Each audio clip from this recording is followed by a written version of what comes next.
Welcome back to my channel. તો બધાનું સ્વાગત છે મારી ચેનલ પર।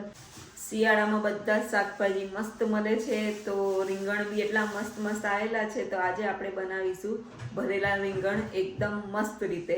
તો ચલો રેસીપી આગળ જોઈએ। આપણે ભરેલા રીંગણના મસાલો બનાવવા માટે નમકીન લીધું છે, કોઈ બી નમકીન લઈ શકો છો। જીરું, મરી, લસણ, આદુ અને સિંગદાણા છે, આમાં તમે તલ પણ નાખી શકો છો। હવે આ બધાને આપણે ગ્રાઇન્ડ કરી દઈશું।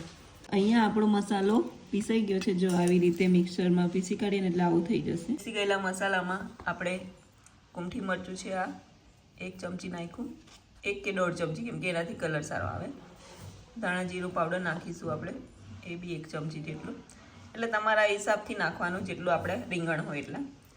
આ તીખું મરચું નાખીશું। હવે તીખું મરચું તમારા ઘરે જે તીખું ખાતા હોય એ હિસાબે નાખવાનું। અને હવે ગરમ મસાલો 1 ચમચી જેટલો નાખીશું, અને હળદર 1/2 ચમચી જેટલી, કેમ કે જે આપણે વઘારમાં બી મસાલા નાખીશું।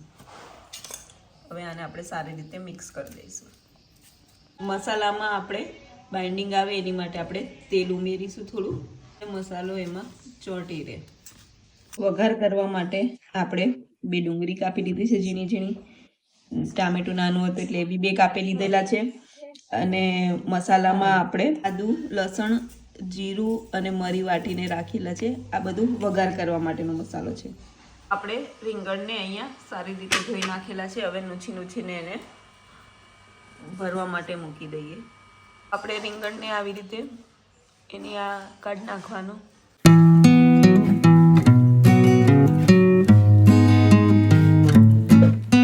આવી રીતે ચેક કરી લેવાનું કે અંદર કશું અડેલું કે કંઈ છે નહીં એ, અને આવા અડધે સુધીના જ કટ મારવાના, જેથી મસાલો અંદર સારી રીતે ભરી શકાય।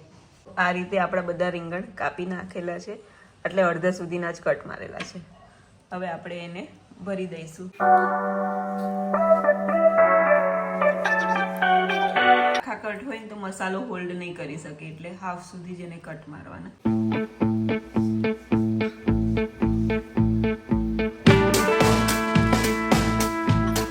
આપણે બીજા બધા બી રીંગણ ભરી લઈએ। આપણે વઘાર કરવા માટે એમાં તેલ લઈશું। તેલ જે રીતે રીંગણા હોય એ હિસાબે લેવાનું, વધારે ઓછું જે પ્રમાણે લેવાતું હોય એ। અમારે રીંગણ 500 ગ્રામની આસપાસ છે, એટલે આ રીતે આટલું તેલ લીધું છે। આપણે વઘાર જીરુંથી કરીશું, એટલે એમાં તેલ ગરમ થાય એટલે આપણે જીરું નાખી દીધું છે। હવે એમાં આપણે ડુંગળી નાખીશું।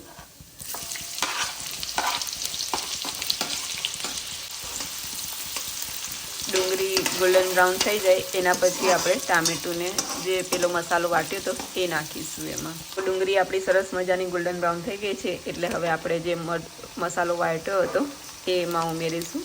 પહેલે મસાલો નાખી દઈએ તેલમાં તો એ લસણ બળી જાય ને તો એનો થોડો બર્ન ટેસ્ટ આવે, એટલે આપણે છેલ્લે ઉમેરીશું ટામેટું। મસાલાને આપણે સરખી રીતે મિક્સ કરી દઈશું।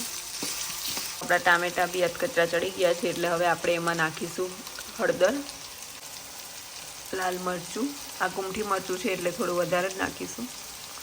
તીખું મરચું છે એ નાખીશું થોડું, અને ધાણા જીરું પાવડર નાખીશું। હવે 1 થી 1.5 ચમચી નાખી છે। હવે આપણે નાખીશું ગરમ મસાલો। તો આપણે મસાલાને બી મિક્સ કરી દઈશું અને એને પકાવવા દઈશું। મસાલો પાકી જશે એટલે તેલ છોડી દેશે, જો આવી રીતે। હવે આપણે એમાં મીઠું નાખી દઈશું। મીઠું આપણે પેલો મસાલો બનાવ્યો છે એમાં પણ નાખ્યું છે, એના હિસાબે આમાં ખાલી આ ડુંગળીને ટામેટું ચડે એટલા માટે એટલું જ ખાલી મીઠું નાખવાનું, ખારું થઈ જશે। તો ઘરમાં રીંગણ ના ખાવાવાળા લોકો બી હોય એની માટે આપણે બટાકા નાખ્યા છે, તો એમાં હવે આપણે આવી રીતે કટ કરેલા બટાકા નાખી દઈશું। ને હવે આપણે ઉમેરી દઈશું એમાં રીંગણ જે આપણે ભર્યા હતા। ને આપણે બટાકામાં મીઠું નથી ઉમેર્યું, એટલે હવે આપણે એમાં ફરીથી થોડુંક મીઠું ઉમેરીશું।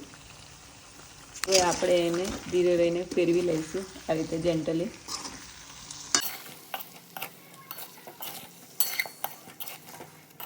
આપણે રીંગણને બટાકા ચડી જાય એની માટે આપણે 1 થી 1.5 ગ્લાસ જેટલું પાણી નાખી દઈશું.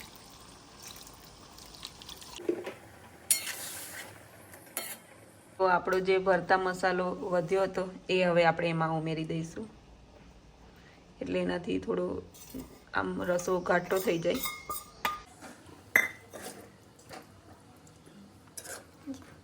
બસ હવે આપણે આને ઢાંકીને ચડવા દઈશું. તો અહીંયા આપણે હવે એને ઢાંકી દીધું છે. રીંગણને ચડતા આમ તો બહુ વાર લાગતી નથી. અહીંયા આપણા રીંગણના રવેરા તૈયાર થઈ ગયા છે. હવે આપણે એમાં નાખીશું લીલા ધાણા,